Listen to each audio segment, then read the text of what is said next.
Hello, everyone, and welcome to the Weekend Rewind, brought to you by Latino Sports Domination. I'm John Paul Salamanca, this is Owen Molina, and here is your weekend in sports. And we kick things off with NBA action going to Miami, where LeBron James and Miami Heat beat the Houston Rockets 113-104. Ray Allen coming up big for the Heat with 25 points. And from the Heat, we go on to New Orleans, where the New Orleans Pelicans beat the Boston Celtics 121-120 in an overtime thriller.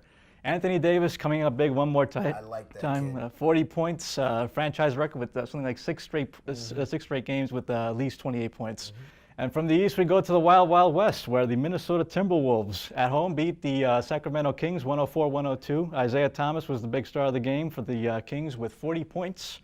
And finally, in Portland, we had the Golden State Warriors beat the Portland Trailblazers 113-112. Stephen Curry once again coming up big for the Golden State Warriors, 37 points. And from action in the NBA, we go to the NCAA, where Selection Sunday had just passed over. Now we know which 64 teams are going to be going for for it all in March Madness. That's correct. I think it's 68 teams now because you got the Tuesday, Wednesday playing game. But the number one seeds were very fascinating. So you have Florida, the number one team in the country, taking one of the top seeds. That was pretty obvious, especially after they beat Kentucky on Sunday. But one of the surprising things for me was Arizona got a number one seed after having lost the Pac-12 championship to UCLA. Now that boggled my mind a little bit. Wichita State obviously undefeated. Virginia surprised, but they earned it. That's a little bit, but it's different surprise in Arizona. Right. Well, Arizona, they're always going to be a strong team. However, so you got to keep that in mind. I think that they seeded pretty high last time around, and they're very strong team to pick as far as all the four seeds go. We have Nick Johnson put 16.2 points average this season. Yeah. So they got a very strong team to go out with. I don't know if they're going to win the whole thing, but it's definitely a safe bet. To me, it's the inconsistency with the committee, all right? It's like you reward Virginia for what they did late in the season, which, again, very well deserved. They beat Duke, they beat Syracuse, late in the season. But at the same time, you're also rewarding Arizona for what they did earlier in the season, despite that struggle late in the season. And there seems to be inconsistency. I think Louisville fell into that inconsistency where they had a strong season, maybe not the strength of schedule because of the new American Athletic Conference. It wasn't as strong as, say, someone coming out of I don't know, the Pac-10, the Big East, or the Big 12. But, there was a lot of inconsistencies that I did not like as far as the seeding.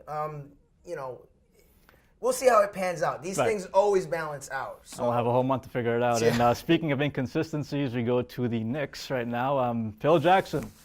As of Tuesday, he's going to be taking over as an executive with the New York Knicks. So again, we don't know exactly what title that he has right now, but it's a big move, obviously. Can he get the job done? I'm eating crow to a degree because never in my wildest dreams did I think he would turn down the Los Angeles situation for New York. Yeah, you and me both. You can't say bad things about this deal. You just can't. It's Phil Jackson. However, is Dolan going to Dolan? And that's the million-dollar question. This is a guy that alienated a potential Hall of Fame general manager. He alienated a Hall of Fame coach in Larry Brown. And he put his eggs in the basket. The one time he gave up control, it was to Isaiah Thomas. Now we saw how that panned out. Now it's a matter of great success versus incompetent ownership. And it's like, who's going to win that battle? I can't wait for the tell-all book 2 years from now. So you see where I'm going to go with this.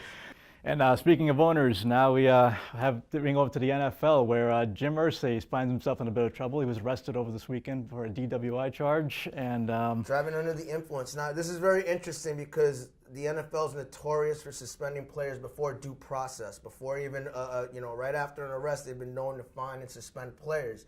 Now, the question is the league going to treat owners who are just as much role models as the athletes? Are they going to treat owners in the same way that they treat the athletes? Are we going to see Jim Irsay get a talk from Roger Goodell or have a meeting in New York with Roger Goodell? Because there's going to be a double standard and hypocrisy if, owners can get away with this, but players can't, So there's a lot there that it's going to be worth looking at in the following days. And I'm glad you brought that up because, again, I think that you're correct on one thing. The NFL, at the end of the day, it's an organization where, top to bottom, from the owners to the athletes, it has to put on their best face. I think that obviously Jim Irsay's got a problem, very serious problem, addiction, as addiction usually is. But I think at the end of the day, he has to be held accountable. And that wraps up this edition of Through the Wire. Tune in next week for more of the latest headlines in the world of sports.